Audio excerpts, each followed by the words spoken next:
வக்கீல் எங்க ராக்கெட் மாதிரி பறந்துட்டு இருக்க? தாத்தாவை பார்த்து ஒரு ஹாப்பி நியூஸ் சொல்லணும். அப்ப மாமரா செத்ததுக்கு அப்புறம் போதா? இப்ப எனக்கு டைம் இல்ல. சாவறதுக்கு ஓ வேலையை பாக்குறதுக்கு டைம் இல்லன்னு சொன்னையா? நீ போயிட்டு அப்புறம் வா. நீ வா பாலா. சரி வா. ஆமா உங்க வீட்டுக்காரு கட்டில இருந்து எந்திரிச்சிட்டாரா? நீ காலையிலேயே இங்க கிளம்பிட்டாரு. காலையில டவுன் வரைக்கும் போயிட்டு வரலாம்னு நினைச்சேன். எதுக்கு? சும்மா என்ன விஷயம் என் வக்கீல்? கூடவே வந்தீங்கன்னா ஒரு சூப்பர் நியூஸ் கேட்கலாம். என்ன நியூஸ்? ஒரு சந்தோஷமான செய்தி. டடடடடா.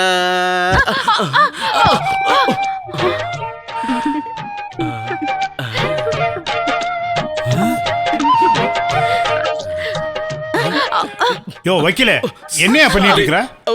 இல்ல கொரியர். கொரியரா? ஓடி வந்ததுல என் கால் ஸ்லிப் ஆயிடுச்சு. இவளும் என் கூட ஜாயின் கொஞ்ச ஆயிட்டா. நாளாவே இந்த கூத்த பாக்குறேன். பாத்தியாமா நிரபராதியான என்ன திட்டுறாங்க. நீ ஏமா நான் ஸ்லீப் ஆகும்போது பார்த்து குறுக்க வர? இனிமே இப்படி பண்ணக்கூடாது. படி. தாத்தா நான் ஒரு ஹாட் நியூஸோட வந்திருக்கேன். போஸ்ட்மேனோட கேஸை விசாரிக்கிறதுக்கு போஸ்ட் ஆபீஸ் போனப்ப போஸ்ட்மேன் ஒரு போஸ்ட் கவர் கொடுத்தாரு. ஓபன் பண்ணி பார்த்தா ஒரு ஷாக் அடிக்கிற நியூஸ். அனுபமாவுக்கு வேலை கிடைச்சிருச்சு. இப்ப சந்தோஷமா இல்ல. இந்த வீட்ல இருந்து எந்த பொண்ணும் வேலைக்கு போனதே இல்ல. ஒரு ஆம்பளை கூட இந்த வீட்டுல வேலை பார்த்ததா பழக்கமே இல்ல. ஐயோ ஆனந்தண்ணா இது சாதாரண வேலை கிடையாது. ஏர் ஹோஸ்டஸ்னா ஏர் ஹோஸ்டஸ் ஆகாய வேலை. சொல்ற புரியல? ஃப்ளைட்ல போறவங்களுக்கு tea coffee cool drinks dinner lunch இது எல்லாமே சிரிச்சுக்கிட்டு எக்ஸ்கியூஸ் மீன்னு சொல்லி சப்ளை பண்ற அழகு மான்கள் தான் ஹேர் ஹோஸ்டர்ஸ். அதாவது சப்ளையர்.